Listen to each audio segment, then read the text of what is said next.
મિત્રો, રૂપલ આજે પૂજાની થાળીમાં તુલસીપત્ર કયાં છે? 7 વર્ષથી આવી છે પણ હજી બધું શીખી નથી રહી. પૂજામાં બેઠેલા દામિનીબેન બૂમ પાડી ઉઠ્યા, એ લાવી બા, ધોઈને મૂક્યા હતા તે થાળીમાં મૂકવાના રહી ગયા. રૂપલ સુહાસની ચા બનાવતી ગભરાઈને દોડી. સુહાસની પોતાની માતાના સ્વભાવનો પરિચય તો હતો જ, પરંતુ કાંઈ બોલી શકતો નહીં. 7 વર્ષના રૂપલ સાથેના સુખી દંપત્ય જીવનમાં શેર માટીની ખોટ હતી, પરંતુ એમાં રૂપલનો શું વાંક હતો? રૂપલને 2 વાર ફેલોપિયન ટ્યુબમાં ગર્ભ રહ્યો હતો, તેથી રૂપલ બંને વાર મરતા બચી હતી. હવે રૂપલને બચાવવા ખાતર બાળકની વાત હવે સુહાસ ટાળી જ દેતો, પણ દામિનીબેન જેનું નામ દિવસમાં 7 વાર સંભળાવી જ દેતા કે રૂપલ 7 વર્ષથી આવી છે ને હજી બાળક નથી. સુહાસ એન્જિનિયર થયો, એક મલ્ટીનેશનલ કંપનીમાં ખૂબ સારી પોસ્ટ પર હતો.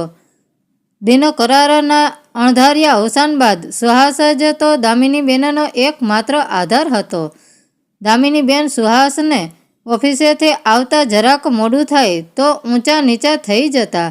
સુહાસ ઘરે આવતો ત્યારે માને ભેટીને બોલતો, ચાલ બોલ માં, આજે મને કયા ભગવાનને હેમખેમ ઘરે પહોંચાડ્યો છે? કેટલા દીવા કરવાની બાધા લીધી છે? ચાલ હવે જમવા બેસી જા, ક્યારની ભૂખ લાગી છે. દામિનીબેનની આંખમાં આંસુ ઘસી આવતા અને સુહાસના બરડે હાથ ફેરવતા બોલી ઉઠ્યા. પોતાની જ કંપનીમાં કામ કરતા મિત્ર કૌશલની સગી બહેન રૂપલ દેખાવમાં બહુ ખાસ રૂપાળી તો નહીં કહી શકાય, પરંતુ ગુણવાન અને સંસ્કારી જરૂર હતી. ભણેલી છતાં પોતાની મા અને ઘર ગૃહિણીથી સાચવવાની અને નોકરી નહીં કરવાની શરત સાથે સુહાસ રૂપલને આ ઘરમાં લક્ષ્મી તરીકે લાવ્યો. ત્યારથી જ દામિનીબેનના દેખાવડી વહુ લાવવાના સપના પણ પાણી ફરી વળ્યું હતું.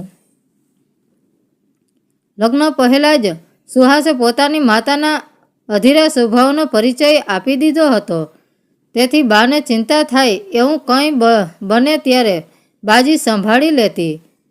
સવારમાં બાના પૂજાનો સામાન તૈયાર કરવાથી માંડીને આખો દિવસ આનંદથી ઘરના કામો આટોપતી.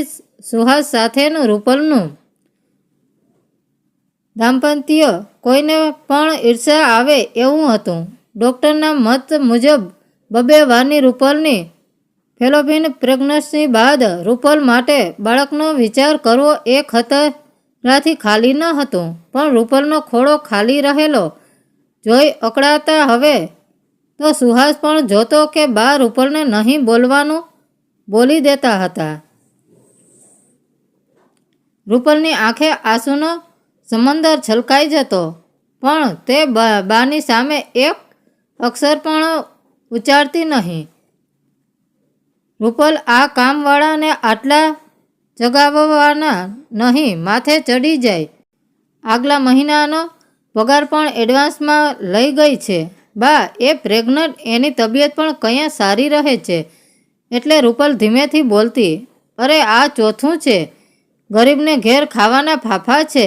અને હે ઠાકુરજી, મારા ઘરે ક્યારે દરેક વાતને હવે દામિનીબેન રૂપલને નિસંતાનપણું સાથે જોડી દેતા.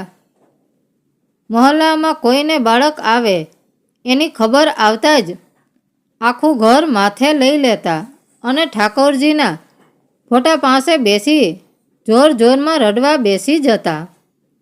હે ઠાકોરજી, મારા ઘરે ક્યારે પારણું દીકરો મોડો આવે ત્યારે એક માના દિલ પર શું વીતે એનો તમે ક્યારથી ખ્યાલ આવે? સુહાસ કદીક મોડો આવતો ત્યારે હજી પણ આધીરા બની દામિનીબેન ગભરાઈને બાધા લઈ લેતા હતા અને રૂપલને સંભળાવવાનું ચૂકતા નહીં. સુહાસ રૂપલનો પણ પતિ હતો એ વાત ભૂલી જતા. રૂપલો સમી જતી પણ ચૂપ રહેતી નહીં. સહેવાય એવો એક બોજ સતત એના દિલમાં હવે ડંખ્યા કરતો, પરંતુ હવે રૂપલને બચાવવા ખાતર બાળકની વાત હવે સુહાસ ટાળી જ દેતો. દામિની બેન એક મા હતા. એમણે હજી એ આશા છોડી ન હતી. પોતાના ઠાકોરજી બધું સારું જ કરશે એ આશા એ રડી રડીને સુહાસને સમજાવ્યા કરતા. પરંતુ દામિની બેનનું રૂપલ સાથેનું વર્તન હવે માજા મૂકતું હતું.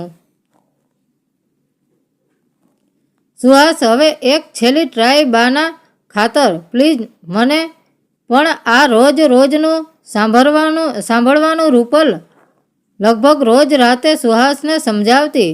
રૂપલ, તને જો કાંઈ થશે તો હું તારા વિના. સુહાસ રૂપલને પોતાની બાહુમાં ખેંચતા બોલ્યો, સુહાસ, મને કંઈ નહીં થાય. બરાબર, તારા જેવો જ એક દીકરો હોય તો જીવન પણ મધુર બની જાય.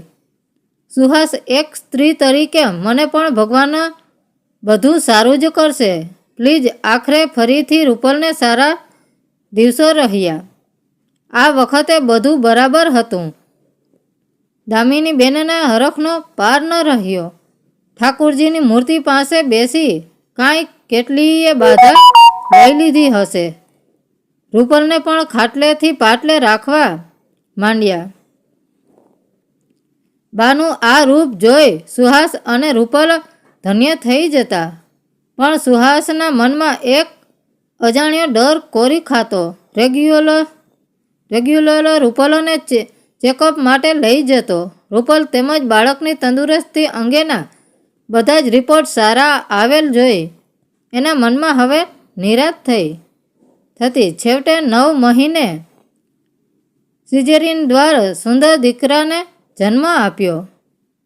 પરંતુ અતિશય બ્લડ વહી જવાને લીધે રૂપલની પરિસ્થિતિ ગંભીર થઈ ગઈ અને અનંતની વાટે નીકળી ગઈ. આજે પણ દામિનીબેન 4 વર્ષના પાર્થને લઈ રૂપલની પુણ્યતિથિના દિવસે બધું કામ પતાવીને ઠાકોરજીના મંદિર પાસે બેસી ધ્રુસકે રડી લે છે. બરાબર શ્રાવણ માસની 11 આજે પણ દામિનીબેન એ દિવસ યાદ કરીને પોતાની જાતને દોષી માને છે. બ્રાહ્મણને જમાડી દાન દક્ષિણા આપ્યા બાદ એકલતાથી જોડતા અને 4 વર્ષથી હસવાનું ભૂલેલ સુહાસની પીઠ પર હાથ ફેરવતા રડી ઉઠે છે.